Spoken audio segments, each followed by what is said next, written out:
HSBC s'est retrouvé en pleine tourmente à l'échelle mondiale après la divulgation des opérations de sa banque de Genève avec des clients ayant recouru à l'évasion fiscale et à d'autres activités criminelles.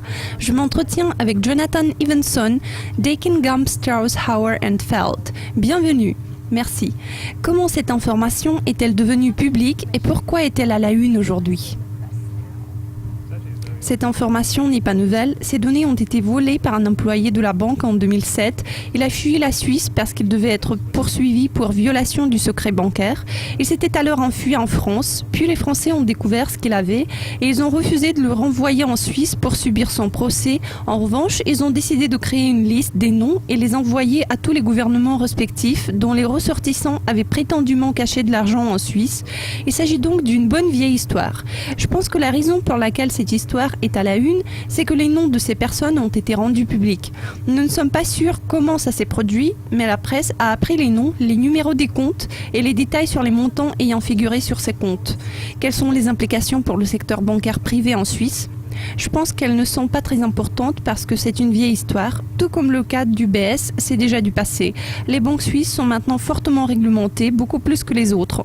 Le système s'est vu complètement nettoyé, donc je pense vraiment que c'est de la publicité néfaste et rien de plus. Le processus de nettoyage a commencé en 2007-2008 et continue à ce jour. On peut dire que l'environnement est complètement différent en Suisse maintenant. Le gouvernement a accepté d'échanger des informations avec d'autres gouvernements, donc je pense que le monde a changé, mais la presse a pris du retard. Quelles sont alors les démarches possibles pour les personnes concernées ? Je pense que c'est vraiment injuste vis-à-vis de ces personnes, car dans cette vieille histoire, il n'y a pas de différenciation par rapport aux personnes figurant sur cette liste, qui inclut également des personnes qui n'avaient rien fait de mal. Elles avaient juste ouvert un compte bancaire en Suisse et c'était parfaitement légal dans leur pays de résidence. D'autres personnes qui s'étaient fait prendre ont payé leurs pénalités et amendes et ont poursuivi leur chemin. À mon avis, il est absolument injuste que la presse les harcèle maintenant. Ce qui est assez drôle d'ailleurs, c'est que la plupart des journaux impliqués dans le processus prétendent protéger les droits civils des gens lorsqu'il s'agit d'autres crimes, tels que le terrorisme. Mais quand il s'agit de l'évasion fiscale, il semble qu'ils aient de doubles standards. Je pense que ces personnes pourraient intenter des poursuites, mais leur action principale sera quand même contre la banque. Cette série de scandales est-elle susceptible de se poursuivre ? Pas en Suisse, non. Je crois que le seul linge sale qui puisse émerger est celui du passé. Comme je le disais, dans la période avant 2007-2008, c'était bien possible, mais c'est peu probable dans l'avenir.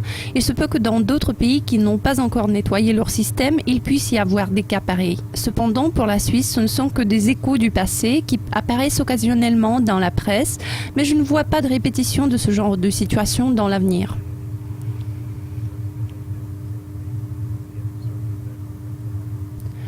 Ont-ils bien appris leur leçon ? Oui.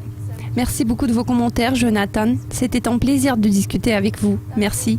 C'est tout pour l'instant. Merci de nous avoir regardés. Restez avec du Cascopi TV. À très bientôt.